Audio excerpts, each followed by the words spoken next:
अगर आपको पता चले। भारतीय जनता पार्टी ने कहा कि राहुल विदेशी धरती पर भारत को बदनाम कर रहे हैं। राहुल ने जो कहा उसमें कितना दम था और क्या आलोचना के मंच को देश विदेश के लेंस से देखना ठीक होता है? अगर देश की इस तरह से बाहर बोलने से बेइज्जती होती है साहब, तो ऐसा है कि द आइडिया ऑफ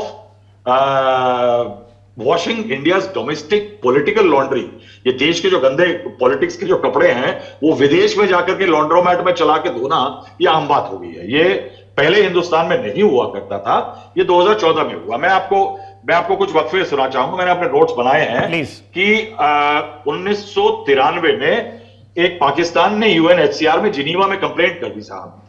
कंप्लेंट ये कर दी कि भारत में मानवाधिकार का हनन होता है और मुसलमानों को लेकर के। तो नरसिम्हा राव जैसे प्रधानमंत्री थे जो कि वो यानी आउटस्टैंडिंग दिमाग था, तो उनमें एक बहुत नोटेबल एक इवेंट हुआ था जिसमें उन्होंने भारत के डेलीगेशन का मुखिया, भारत के leader of opposition Atal Bihari Vajpayee को बना के भेजा।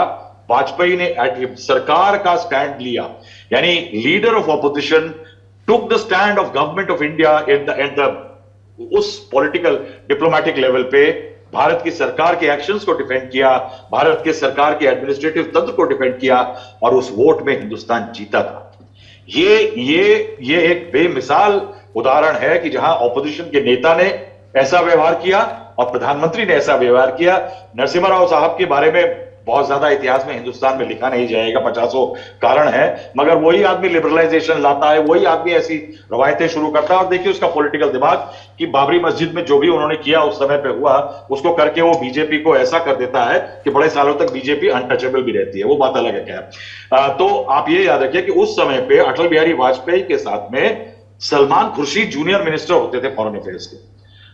सलमान खुर्शीद उस समय उनके साथ अटल बिहारी वाजपेयी जी के साथ जाते हैं, वोटिंग होती है, हिंदुस्तान जीतता है। राहुल ने बहुत सारे उदाहरण भी दिए और उदाहरण में देखिए वो जो बात किया उसमें मुझे याद है इंडिया टुडे का एक पूरा कवर स्टोरी थी मई 1994 में, जिसमें अटल बिहारी वाजपेयी और सलमान खुर्शीद बड़े गर्मजोशी से गले मिलते हुए तस्वीर थी। और तस्वीर को फर्रुखाबाद में उनको सलमान खुर्शीद को नुकसान भी हुआ, बनाया गया था।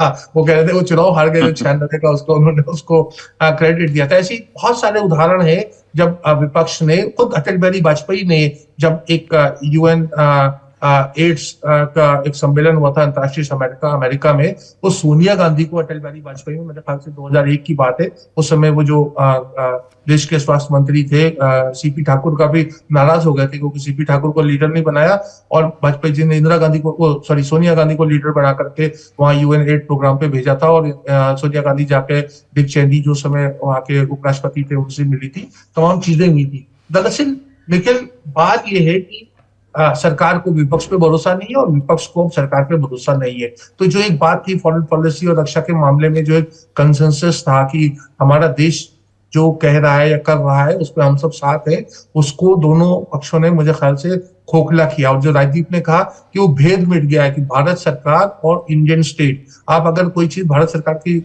आलोचना करते हैं तो आप भारत देश की आलोचना कर रहे हैं और इससे भाजपा को फायदेमंद है। कांग्रेस को इसकी कोई तरकीब और जुगाड़ ढूंढना पड़ेगा कि इस नैरेटिव को किसी तरीके से पंचर किया जा सके।